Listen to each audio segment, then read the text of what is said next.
Merci. Écoutez attentivement cette parole de Jésus-Christ ou cet enseignement de Nabi Isa alayhi salatu wassalam, et vous comprendrez qu'il n'y avait aucune différence entre son enseignement et celui de Mohammed sallallahu alayhi wa sallam par rapport à l'objet du salut. Écoutez Jésus-Christ. Il dit ceci. Jean chapitre 12 verset 40, 44 à 50. Or, Jésus s'était écrié: celui qui croit en moi, croit non pas en moi, mais en celui qui m'a envoyé.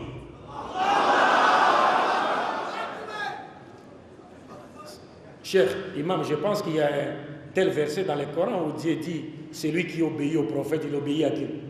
À Dieu. Hein? Man ata rasoul faqad ata. C'est ce que Jésus dit ici. Jésus dit: celui qui croit en moi, croit non pas en moi, mais en celui qui m'a envoyé. Il continue. Il dit: et celui qui me voit, voit celui qui m'a envoyé.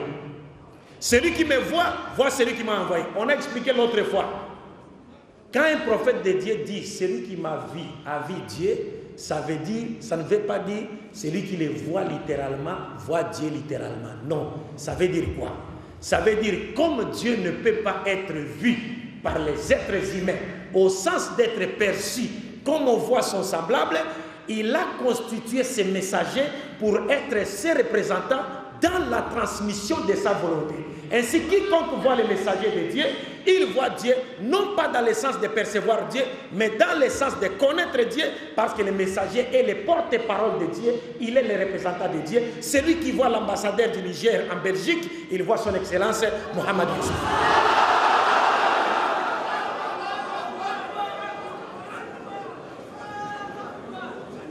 Il dit: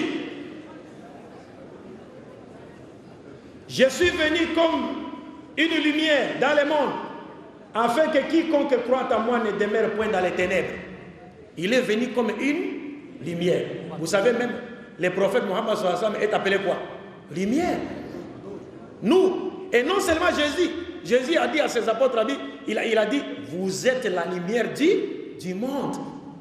Et le monde est dans le langage de Jésus, c'est-à-dire le monde des pécheurs. Parce que Jésus a dit à Dieu, il dit: ceux-ci ne m'ont pas connu.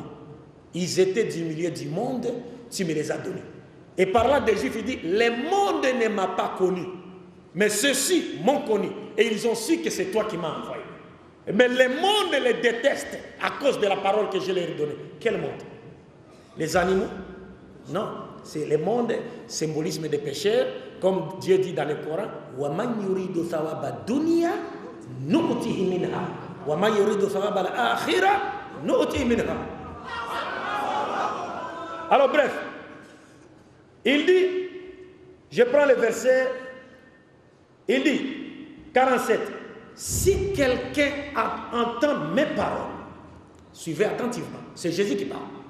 Si quelqu'un entend mes paroles et ne les garde point, ce n'est pas moi qui le juge, car je suis venu non pour juger le monde, mais pour sauver le monde.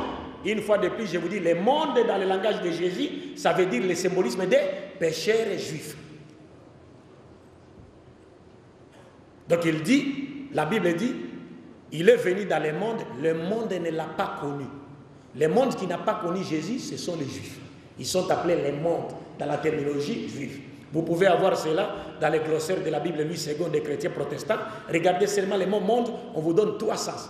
On vous donne monde, premièrement cosmos, monde, deuxièmement humanité, et monde, troisièmement symbolisme des pécheurs. Les gens qui vivent dans les péchés, loin de la loi de Dieu. Et c'était cela le cas des Juifs à l'époque de Jésus, les Juifs qui transgressaient les lois divines. Il continue. Jésus dit, celui qui me rejette et qui ne reçoit pas mes paroles a son juge. La parole que j'ai annoncée, suivez très bien mes frères, la parole que j'ai annoncée, c'est elle qui les jugera au dernier jour. Car, suivez-moi attentivement, car je n'ai point parlé de moi-même, mais le Père qui m'a envoyé m'a prescrit lui-même ce que je dois dire et annoncer. Et je sais que son commandement est la vie éternelle. C'est pourquoi les choses que je dis, je les dis comme le Père me les a dites. Vous comprenez cela?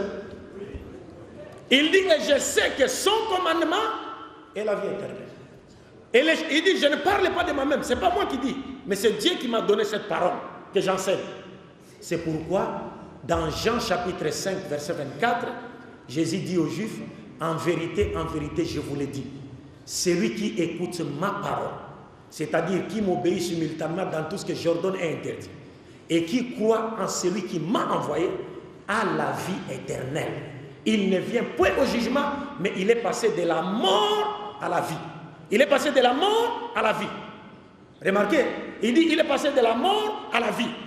C'est ce que Dieu nous dit dans le Coran. Ya ayyuhalladhina amanu istajibu lillahi wa lirasuli idha da'akum lima yuhyikum. Donc il est passé de la mort à la vie. La parole du prophète nous fait sortir de la mort des péchés, dans les tombeaux des péchés dans lesquels nous étions enterrés, pas les tombeaux physiques, les tombeaux des péchés. Nous étions morts dans les péchés. La parole de Dieu vient, elle nous donne quoi? Elle nous donne la vie. Alors c'est ce que Jésus était en train de dire. Donc quand Jésus dit je suis le chemin, la vérité et la vie, et que Jésus dit celui qui écoute ma parole, Jean 14, 24, Jésus dit la parole que vous attendez n'est pas de moi, mais du Père qui m'a envoyé. Ce ne sont pas mes paroles, mais ce sont les paroles de qui? De Dieu. Et il vous dit je suis le chemin, la vérité et la vie. Ça veut dire quoi? Ça veut dire que les paroles de Dieu, que Dieu a placées en Jésus-Christ, parce qu'ici il ne s'agit pas de manger la chair de Jésus physique, ou encore d'étaler Jésus au sol, on marche sur lui pour qu'on parte où? Au paradis. Pour aller au paradis, il faut écouter la parole de qui? De Jésus, c'est-à-dire il faut l'obéir simultanément dans tout ce qu'il ordonne et interdit de la part de qui? De la part de Dieu. Donc être le chemin, la vérité et la vie, ça veut dire obéir Jésus-Christ. C'est lui qui n'obéit pas à Jésus. À son époque bien sûr, pas à notre époque.